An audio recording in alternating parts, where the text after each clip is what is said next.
Hi friends. मेरा नाम मनोज जोशी है और मैं बाय प्रोफेशन एक चार्टर्ड अकाउंटेंट हूँ। आज हम बात करेंगे एफसीपी ऑडिट के बारे में। एफसीपी ऑडिट एक बहुत ही अ, जाना पहचाना नाम है ऑडिटर्स के बीच में। आज हम डिस्कस करेंगे what exactly is FCP audits. दोस्तों, हमारी जो रिक्वायरमेंट्स ऑफ एफसीपी ऑडिट है, ये हमारी रिक्वायरमेंट आती है। इसका पूरा नाम है foreign code practices act 1977 of US.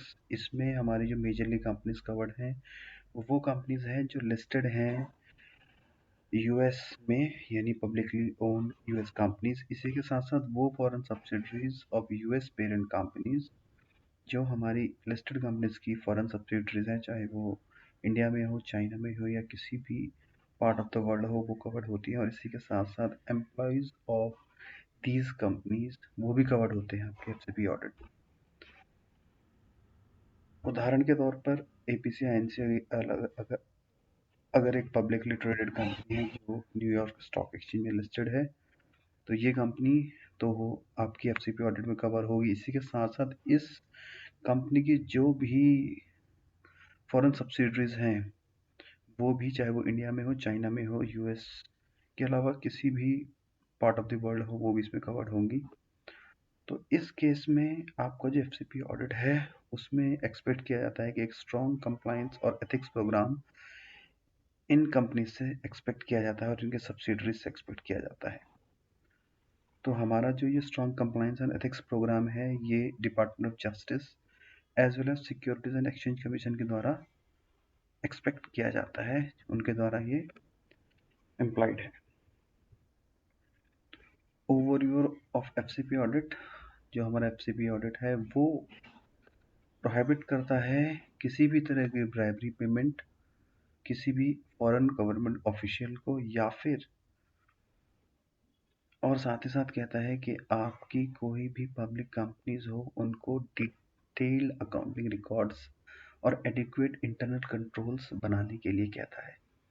तो कहने का मतलब ये है कि आपका एफसीपी जो नाम से लग रहा है, ऐसा नहीं है कि आपको सिर्फ एंटी ब्राइबरी ही प्रोविजंस इंप्लीमेंट कर रहे हैं। साथ ही साथ इन पब्लिक कंपनीज को अपने ऐसे अकाउंटिंग रिकॉर्ड्स बनाने पड़ेंगे जो डिटेल्ड हो और जिसमें प्रॉपर और एडिक्वेट इंटरनल कंट्रोल्स हो अपनी अकाउंटिंग को प्रॉपर बनाने के लिए। अब आते हैं अप्रोचेस। जो अप्रोच हमारी है एफसीपी ऑडिट्स की, वो दो प्रोविजंस हैं आपके, एक तो एंटी ब्राइबरी प्रोविजंस और एक आपके अकाउंटिंग प्रोविजंस।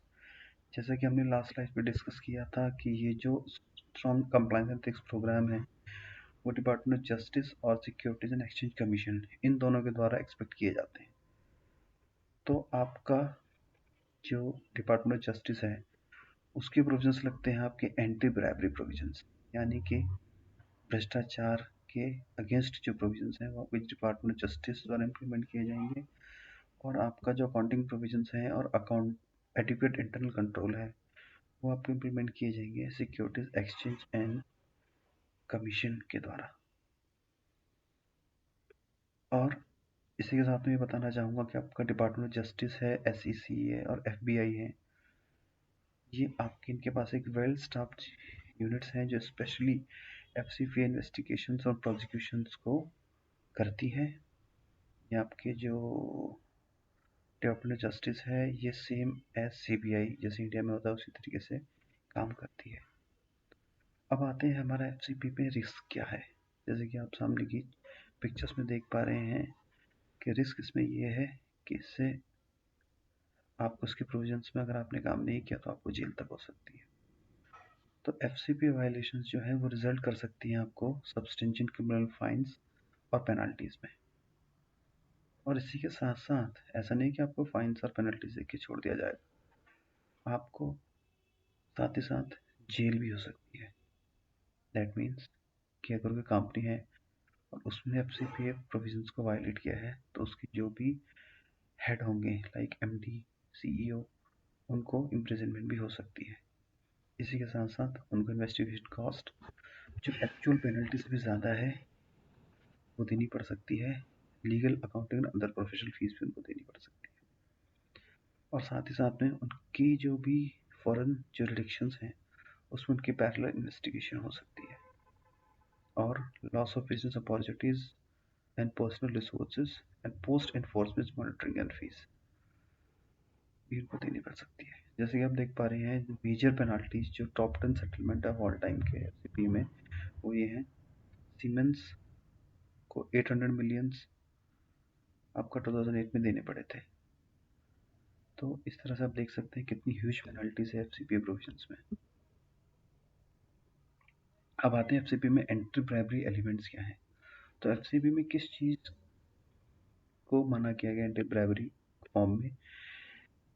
तो प्रोहिबिटेड है प्रोवाइडिंग और offering anything of value any benefit. That means जरूरी नहीं है कि आप कैश में ही दें, आपको कोई भी वैल्यू की चीज, चाहे वो इन कैश हो और इन काइंड हो, उसको देना प्रोहिबिट किया गया है।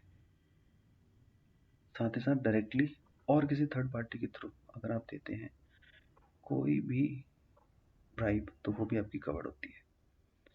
ब्राइब आपके फॉरेन ऑफिशियल को कर दी जाती है। फॉरेन ऑफिशियल्स मीन्स आपके कोई government employ of the other state. That means not only in US, अगर आप इंडिया में या चाइना में भी किसी गवर्नमेंट एम्प्लॉय को ब्राइब देते हैं, that will also covered under anti bribery provisions. और अगर ऐसा कुछ देते हैं इसकी जो इंटेंशन है वो करप्शन की है, तो वो भी आपके एंटी ब्राइबरी एलिमेंट्स में मानी जाएगी। और ऐसा करने, ऐसी ब्राइब देने का मकसद आपका कोई प्रॉपर एडवांटेज या फिर किसी बिजनेस को ऑब्टेन या रिटेन करने का अगर आपका मोटिव है, तो आपके एंटी ब्राइबरी एलिमेंट्स में माना जाएगा। अब फॉरेन ऑफिशियल्स की डेफिनेशन एक बार देख लेते हैं।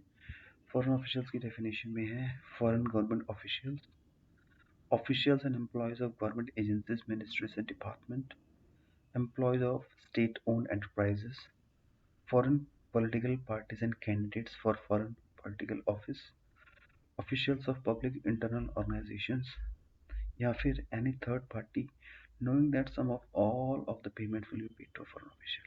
इन नटशेल अगर आप कहें तो हर इंसान को इसमें कवर किया गया है।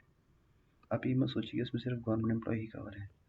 आप किसी को भी अगर ब्राइब देते हैं तो वो आपका एफसीपी में कवर हो जाएगा। So please be fair of this. तो दोस्तों, आपको कैसा लगा मेरा ये वीडियो प्लीज़ ज़रूर बताएं, और आपके कोई भी क्वेश्चंस हो तो प्लीज़ आप कमेंट में मुझे भेज सकते हैं। Thank you.